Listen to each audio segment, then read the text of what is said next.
Suntrip Records. Yeah, another Suntrip Records release. But look, there's a lot of music, there's a lot of labels, there's a lot of stuff in general. Everywhere I look. More stuff. But as long as we're talking about gold trance music, Suntrip Records is simply going to be unavoidable.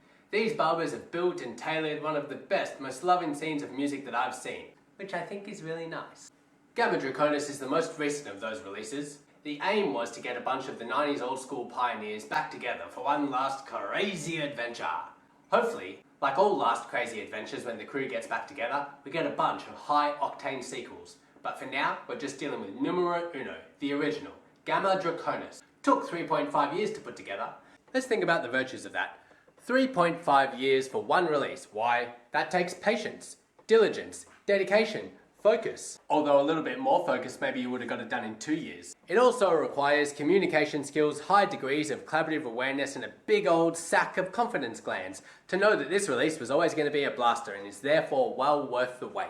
But it didn't come without a cost. Naturally, some submissions had to be told. No, which is never fun to do, especially to the masters of the scene. But gosh dang it, I'm glad someone did it, because what we have here is superpowered solar-charged vegan rocket engines that take us to the dying supernovas of the universe, past the uninhabitable carmine-shadowed planets engulfed by the V838 Monocerotis expanding red giant, and into the cool, globular clusters of Andromeda 9 to experience wisdom and wonder, light and dark, acid and euphoria.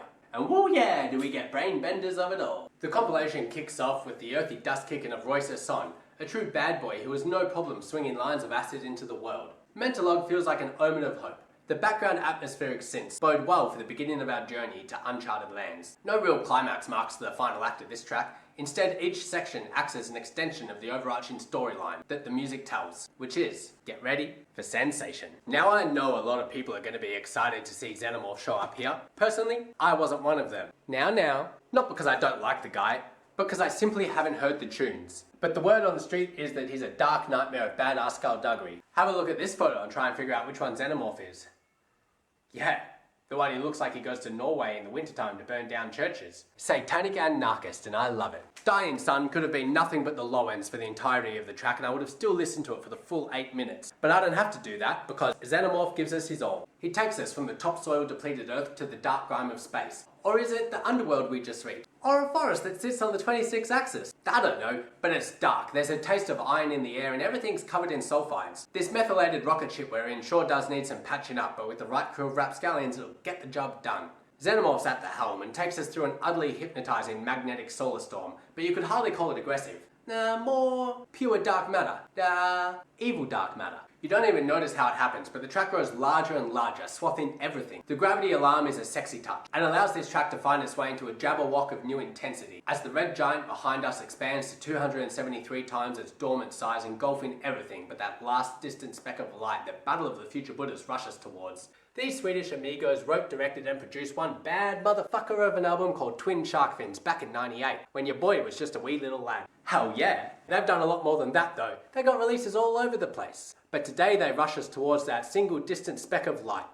Known in part for their Swedish forest trance pioneering and a thing called the Slavedurst sound, which they solidified through their record label called Slavedurst Records. But as far as I can tell, Shinechaser is a BOFTB that's new to me. Like Xenomorph's track before it, it has all of the darkness with none of the aggression. It's lulling, but also seriously paralysing, and is a reminder that space exploration is more to it than tube food, communications antenna maintenance, and 2 of the 8 crew members fucking in zero gravity before one of them gets a pike shot through their chest.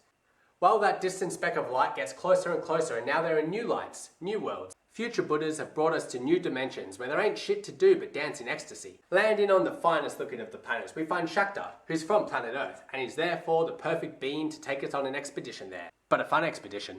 This might actually be the funnest expedition I've ever been on. My Varuna, this track is exciting. Atoms of energy bounce off one another, creating a fusion of nuclei that peak at the final break into an explosion of gaseous oxytocin that wafts over us. The elastic bounces of sound make this track one of my favourites, and that final act is a straight up solar flare. But what's that? Oh shit, it's Astral Projections intro. Now I know a lot of people were looking forward to Astral Projections release. And it's not like they've gone anywhere or anything, but a pure gold trance track made in the spirit of that golden era of music, my babala. At the very least, that can be considered quite interesting. Well, of course everything's wonderful and beautiful. The main break of this track tricked me into thinking there'd been a song change the first 3 times I heard it, and it's nice to be caught off guard like that. That is where the learning truly begins, Beltalora. Well, what I was gonna say is that each time it blew my mind when I realized that these guys are just a bunch of psychobubbers who know what's up. Pretty sure I got it all figured out now though. Nah, no way. Every time I listen to it, I notice something new or a hidden placement of antidepressant sound. If Dominion was every country's national anthem, well, we'd have like 3 less problems to worry about. Unfortunately, some things don't change. Fortunately, Astral Projections one of those. These guys still got it all figured out.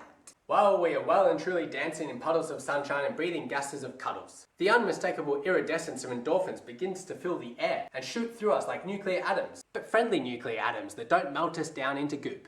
A message begins to form in the slick air. It's a message from God. Which God? One of them. Now, I ain't ever heard MFG sound as clean as this, but once again, there's plenty of MFG that I haven't heard. In fact, I'd say I've mostly not heard MFG. But I know the dudes are loved, and from what delicate storylines of joyous positivity I have heard, I can see why. While big kudos to still being a bunch of nasty boys that can throw down one of the most generously giving tracks of love that there is. Easily the melody from the compilation that's most stuck in my head. Sometimes, I'm 14 minutes into a conversation with someone, and silence fills the air as they stare at me, and it becomes clear I've been asked a question, and I still just sit there, thinking about this melody. The inflections at the end of the first act's melody sequence keep that section really engaging, and the rest of the track makes me feel like I'm a space cobra, under the spell of Israeli snake charmers. I look up. Serotonin droplets hit me in the eye. It feels good. I look down and see that a new light has come from above to kiss us. It feels impossible. How could there be any space yet unkissed by the light? Of course! Rah! These Norwegian amigos have never not left me feeling special and unique after falling backwards into the comfort of their soundscapes. But today they swoop us back into the rocket ship, which is now using thrusters powered by the compressed dopamine brought in from the model Tesla B18 T2XS. Ra have had enough of this planet's sweet allures and blast us back into the great expanse.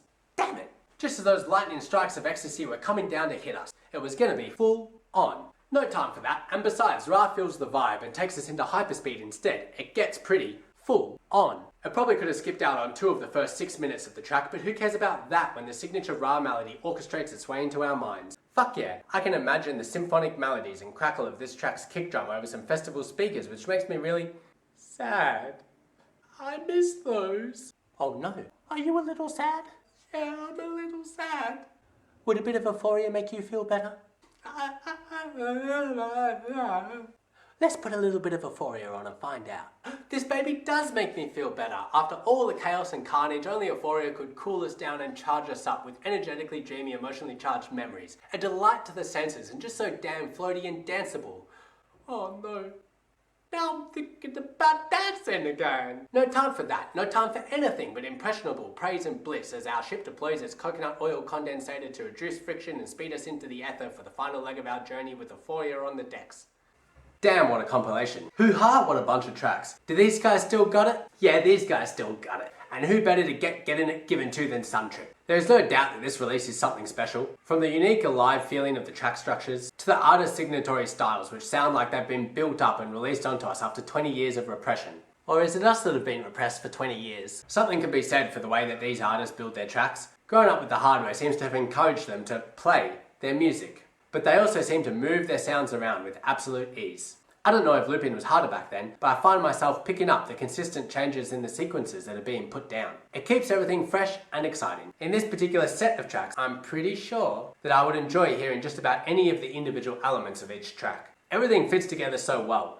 Even the tracks that fill every orifice and corner of your room don't come off sounding crowded or overworked. As well as all that, the artwork is just divine and done by a fellow called Dirk Brand, who goes by the artist name Artaruna. Suntrip Records have been on a real roll lately. Triquetra, Medium Project, Clements, albums by MFG, Battle of the Future Buddhas, if you're interested, Quetzal, Filteria. Okay, they've been on a roll for about 16 years. Let's just say that I couldn't have wanted more from this release, other than more of this release. Actually, maybe it's already time to get the crew back together for 1 or 5 more crazy adventures. For the next 4 months, you'll enjoy space travel at its most luxurious.